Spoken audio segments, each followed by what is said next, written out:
नमस्कार दोस्तों। आज आप लोगों के सेट्स का दूसरा एक्सरसाइज होने वाला है। इसके पहले का जो टॉपिक है रिक्त समुच्चय, परिमित समुच्चय और अपरिमित समुच्चय और समान समुच्चय, ये हम आप लोगों के फर्स्ट लेक्चर में बता चुके हैं और आपका अब एक्सरसाइज 2 होने वाला है 1.2। तो देखिए, पहला क्वेश्चन है, निम्नलिखित में से कौन से रिक्त समुच्चय का उदाहरण है। तो इसमें से रिक्त समुच्चय को छांटना है। तो फर्स्ट क्वेश्चन है आपका, 2 से भाज्य विषम प्राकृतिक संख्याओं का समुच्चय। 2 से भाज्य विषम प्राकृतिक संख्याओं का समुच्चय। अब ऐसी कोई विषम प्राकृतिक संख्या है जो 2 से विभाज्य होगी? नहीं है। और कोई भी कोई भी विषम संख्या लेंगे, जैसे 3, 5, 7, ये 2 से विभाजित होगी? नहीं होगी। तो ये क्या हुआ? रिक्त समुच्चय है। जब नहीं होगी इसका मतलब कि इसमें से कोई अवयव नहीं होगा।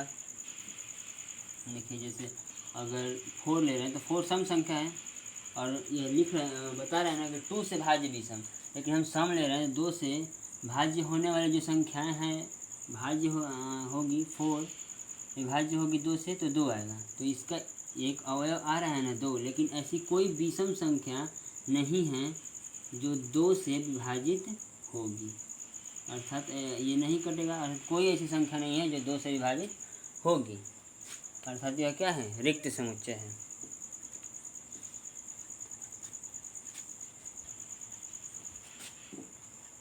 तो पहला रिक्त समुच्चय है, पहला रिक्त समुच्चय है, रिक्त। सेकंड नंबर है आपका सम अभाज्य संख्याओं का समुच्चय। सम अभाज्य संख्याओं का समुच्चय।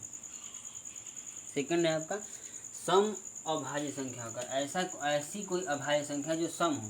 तो 2 अभाज्य है, 2 सम भी है और अभाज्य भी है, अर्थात यह रिक्त समुच्चय नहीं है।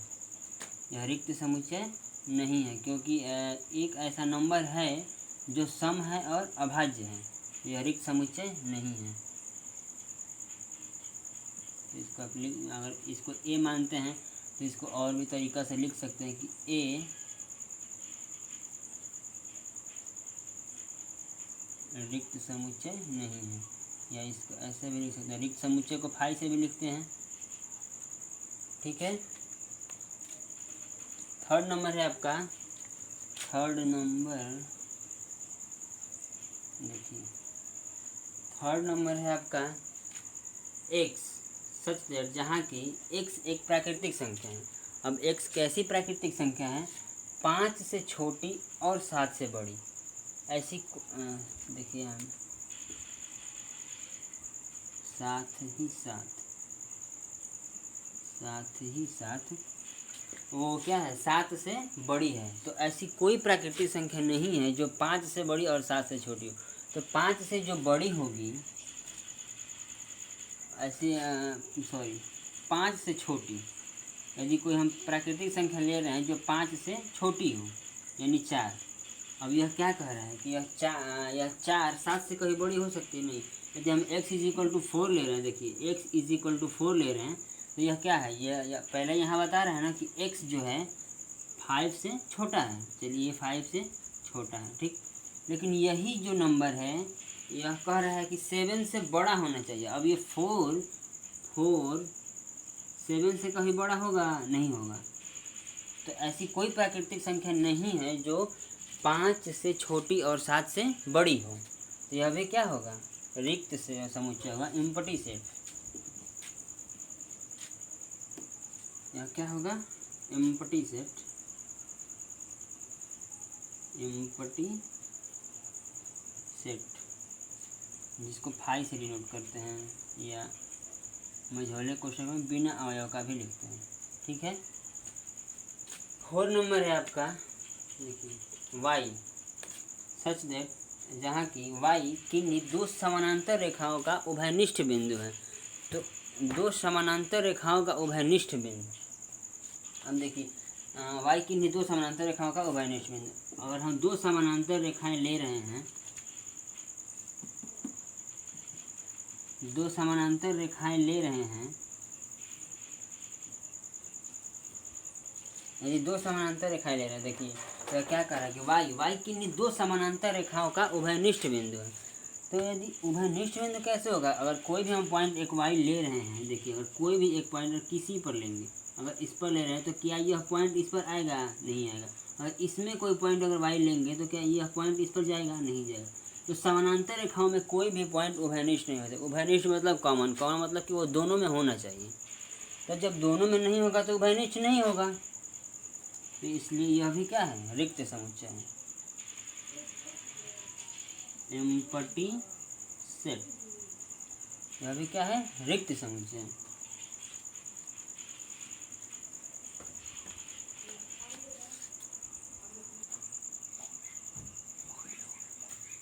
आप लोगों का दूसरा नंबर क्वेश्चन है। दूसरा नंबर क्वेश्चन देखिए लिख चुके हैं, निम्नलिखित समुच्चयों में से कौन परिमित तथा कौन अपरिमित समुच्चय है। तो इसमें परिमित और अपरिमित, फाइनाइट तथा इनफाइनाइट सेट्स को इसमें से चूज करना है। तो फर्स्ट देखिए, वर्ष के महीनों का समुच्चय, वर्ष के महीनों का समुच्चय ये फाइनाइट होगा अर्थात परिमित होगा।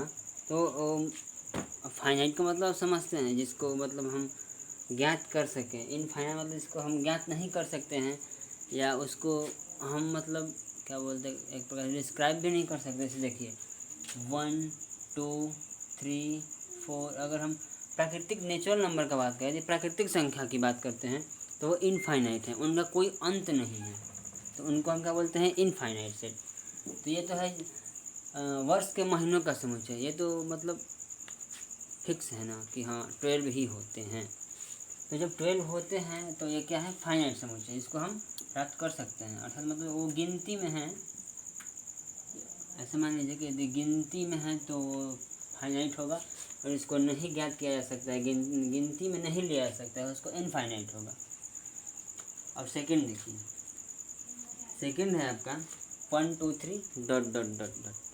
जब 1 2 3 और डॉट डॉट डॉट होगा, इसका मतलब क्या होगा कि नेचुरल नंबर है, natural number 1 2 3 dot dot dot infinitive तक जाएगा। वो कहाँ तक जाएगा, उसकी कोई मतलब अंत ही नहीं है।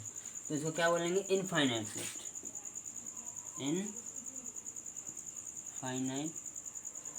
Finite set. First finite set होगा, सेकंड इनफाइनाइट सेट होगा। अब थर्ड देखिए 1 2 3 डॉट डॉट डॉट 100 तक, ये इसका जो एंड है वो दे चुका है कि हाँ 100 तक ही है। जो नेचुरल नंबर है वो 100 तक सीमित है। इन नेचुरल नंबर 1 से 100 तक के नेचुरल नंबर की बात कर रहे हैं। इसका मतलब क्या, ये फाइनाइट है, ये फाइनाइट है, इसको हम प्राप्त कर सकते हैं। तो थर्ड नंबर आपका क्या हुआ, फाइनाइट सेट, ठीक। फोर्थ नंबर देखिए, 100 से बड़े धन पूर्णांकों का समुच्चय। अब धन पूर्णांक तो 100 से जितने बड़े पूर्णांक है, पूर्णांक अर्थात इंटीजर्स हम आपको पहले ही बता चुके हैं, negative integers, positive integers first lecture में आपको बताए हैं। तो देखिए 100 से बड़े धन पूर्णांकों का समुच्चय, तो 100 से बड़े जितने धन पूर्णांक हैं उनका भी कोई अंत नहीं है, अर्थात वो भी इन्फिनिटिव है। अब 100 से आगे आप लेते जाइए ना, 1 101 102 103 डॉट डॉट डॉट, आप कितना भी लेके जा सकते हैं, वो इनफाइनाइट होगा। तो 100 से बड़े धन पूर्णांकों का समुच्चय क्या होगा, 100 से बड़े इनफाइनाइट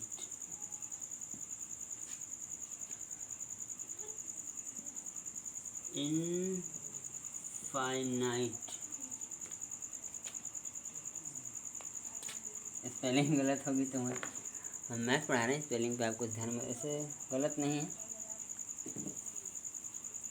देखिए 5 नंबर है आपका, 99 से छोटे अभाज्य पूर्णांकों का समुच्चय। 99 से छोटे, ये बाउंडेशन है कि हाँ 99 से छोटे जितने अभाज्य संख्याएं हैं उन सब का समुच्चय, इसको हम प्राप्त कर सकते हैं, इसको हम प्राप्त कर सकते हैं। अर्थात 99 से छोटे अभाज्य पूर्णांकों का समुच्चय यह क्या है, फाइनाइट सेट होगा, यह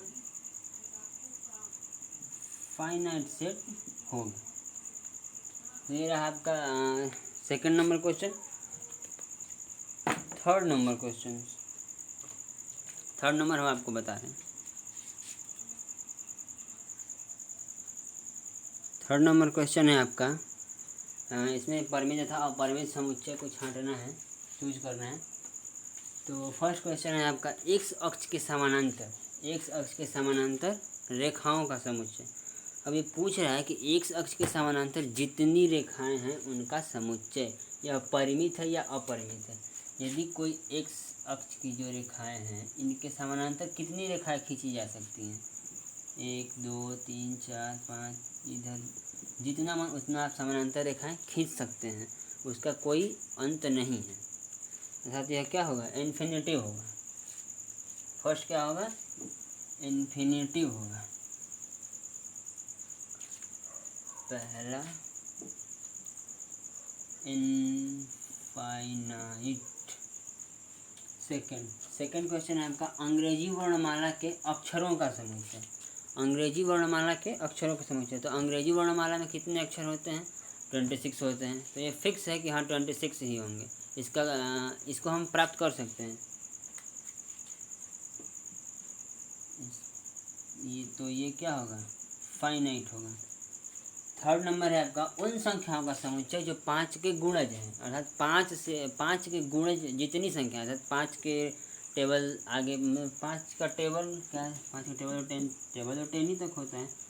5 का गुण अर्थात 5 × 1, 5 × 2, 5 × 3, 5 × 4, आप जितना करते जाइए इसका भी कोई अंत नहीं है। अर्थात यह भी क्या होगा, इन्फिनिटिव ही होगा।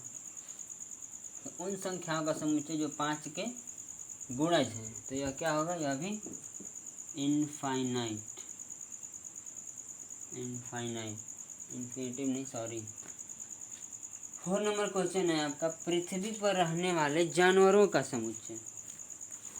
पृथ्वी पर रहने वाले जानवरों का समुच्चय। अब पृथ्वी पर जितने जानवर हैं उनको तो हम काउंट कर सकते हैं कि पृथ्वी पर जितने जानवर हैं, 2 लाख 4 लाख 10 लाख जितने जानवर होंगे उनको तो हम क्या बोलते हैं, काउंट कर सकते हैं ना। तो अभी क्या होगा, फाइनाइट होगा। ठीक, फाइनाइट।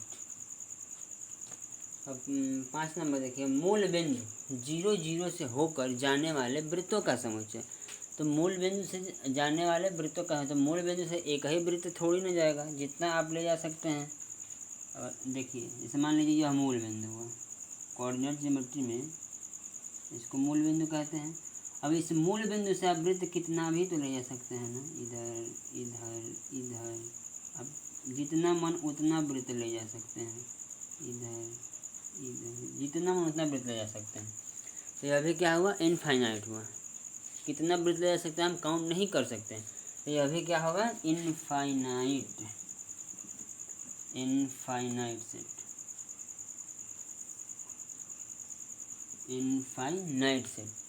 5 नंबर का क्या होगा, मूल बिंदु 0 0 से होकर जाने वाले वृत्तों का समुच्चय। कितना वृत्त ले जा सकते हैं, इन्फिनिटिव वृत्त ले जा सकते हैं, जिसको हम काउंट नहीं कर सकते हैं। तो ये रहा आपका 3 नंबर क्वेश्चन। आगे आपका है 4 नंबर कि निम्नलिखित में बताइए कौन बराबर है अथवा नहीं। तो आपका 4 नंबर क्वेश्चन है ए बराबर बी है अथवा नहीं। इसका ए और इसका बी में चेक करना है कि हम दोनों बराबर हैं आपस में या नहीं। तो देखिए ए का जो अवयव है ए बी सी डी, तो यही अवयव बी में भी होना चाहिए। तो देखिए ए बी सी डी अर्थात यह क्या है, यह इन लोगों का अवयव बराबर है। अर्थात फर्स्ट नंबर क्या है, ए बराबर बी है। सेकंड नंबर है ए इज इक्वल टू 4 8 12 16। तो बी नंबर, इसका बी नंबर देखिए आप, तो 8 इसमें 8 है, 4 है, 8 है, 4 है, 16 भी है लेकिन 12 इसमें नहीं, इसमें 18 है। अर्थात ये इन दोनों का अवयव जो है सेम नहीं है, एक अवयव सेम नहीं है। अर्थात A not is equal to B. ठीक, A not is equal to B. अब तीसरा नंबर देख लीजिए, थर्ड है ए इज इक्वल टू 2 4 6 8 10। यह एक सम संख्या है। यह कैसी सम संख्या है, 10 से छोटी है, 10 से छोटी और 10 तक है, अर्थात 10 के बराबर है। तो यह भी वही कह रहा है कि x है जहाँ x सच है, अर्थात जहाँ x सम धन पूर्णांक, यह सम है और धन पूर्णांक है, सम धन पूर्णांक है और कैसा है, 10 से छोटा और 10 के बराबर है। तो यह यही न कह रहा है वह, इसको देखिए, यह गुण विधि में लिखा है, यह गुण विधि में लिखा है, सेट बिल्डर फॉर्म में लिखा गया है, और यह सूची विधि में लिखा है, रोस्टर फॉर्म में। तो यह क्या होगा, ए बराबर बी। ठीक। 4 नंबर देखिए, ए एक्स है, एक्स एक संख्या 10 का एक गुणज है। एक्स जो है, एक्स क्या है, संख्या 10 का एक गुणज है। अब देखिए जो यह बी है, यह 10 का गुणज है, नहीं है। देख लीजिए, 10 × 1 = 10, 10 = 2 20, 10 = 3 30, 10 = 4 40। तो यह है, इसमें 15 भी है, 25 भी है, तो यह 10 का गुणज नहीं है, 10 का गुणज नहीं है, अर्थात यह क्या होगा, ए बराबर बी नहीं होगा। चौथा नंबर क्या है, A not is equal to B, A not is equal to B, 10 का गुणज नहीं है। देखिए 10 का गुणज होगा तो सिर्फ 10 होगा, 20 होगा और 30 होगा, 15 और 25 10 का गुणज नहीं है, इसलिए क्या होगा, A not is equal to B.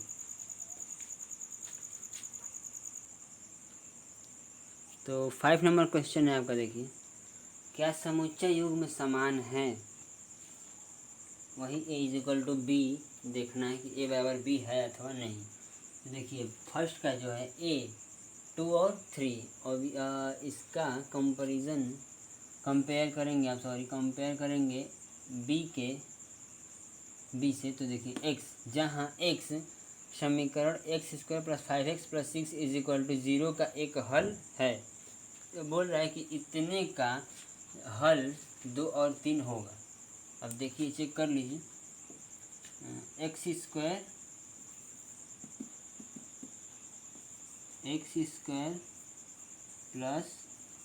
5x + 6 = 0। तो इसको सॉल्व कीजिए। तो देखिए x² + 3x + 2x + 6 = 0।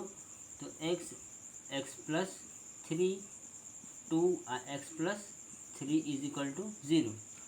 एक कोष्ठ में x + 3 और एक कोष्ठ में x + 2 = 0। तो x = -3 और x = -2। इसका सॉल्यूशन क्या है, -3 और -2, -3 और इसका सॉल्यूशन क्या है, -3 और -2। लेकिन यह क्या बोल रहा है कि a = 2 3, इसका तो 2 3 इसका सॉल्यूशन नहीं है, अर्थात a not is equal to B. First A not is equal to B. Second देखिए, सेकेंड है आपका ए एक्स, जहाँ एक्स शब्द फॉलो का एक अक्षर है। अब फॉलो को ये देखिए सेट बिल्डर फॉर्म में दिया है, गुण विधि में दिया है। तो गुण विधि को जब हम सूची विधि में लिखेंगे, उल्फ का एक अक्षर है, यह भी तो गुण ही में दिया है, बट इसको बताया है। देखिए एक्स शब्द फॉलो का एक अक्षर है, और एक ऐसा अक्षर है, यह बता रहा है, बी में बताया है कि वाई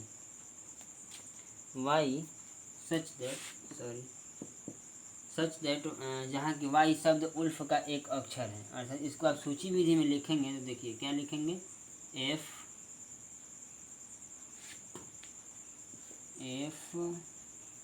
ओ एल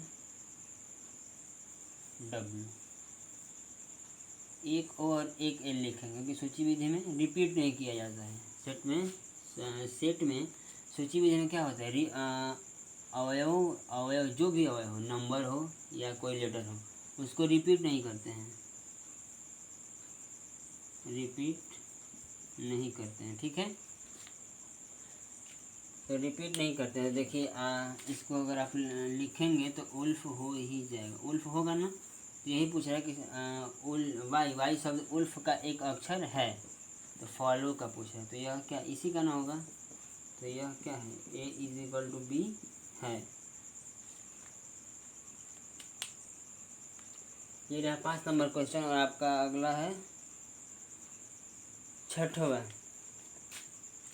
क्वेश्चन। देखिए, नीचे दिए हुए समुच्चयों में समान समुच्चयों का चयन करना है। इसमें भी वही ढूंढना है कौन कौन सा समुच्चय, कौन सा सेट इज इक्वल टू है एक दूसरे का। कौन सा सेट है एक दूसरे के बराबर। छठवां नंबर है। देखिए, छठवां नंबर क्वेश्चन है आपका, समान समुच्चयों का चयन करना है। समान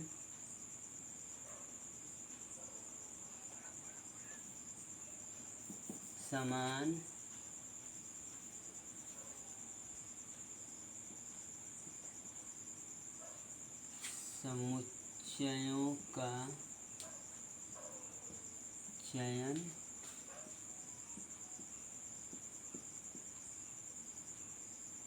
कीजिए। ठीक है, तो देखिए ए इज इक्वल टू 2, 4, 8, 12। ठीक है, B is equal to 1, 2, 3, 4। C is equal to 4, 8, 12 और 14। डी, सेट को अल्फ़ाबेट के कैपिटल लेटर से लिखते हैं, इसको ध्यान रखिएगा आप। 3, 1, 4, 2। डी है 3, 1, 4, 2। ई है आपका ई -1 और 1। एफ 0 और ए। जी है आपका 1 और -1। एच है आपका 0 और 1। एच है आपका 0, 1। तो 6 नंबर का हम आपको ऑप्शन दे रहे हैं, आप टिक करके आप टिक करिएगा। जैसे देखिए, पहला आंसर है A. B is equal to D. B is equal to D. B is equal to D. और दूसरा ऑप्शन है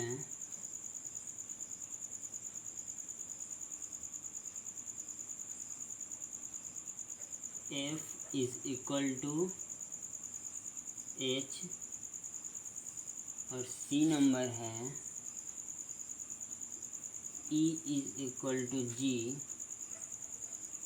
और डी नंबर है आपका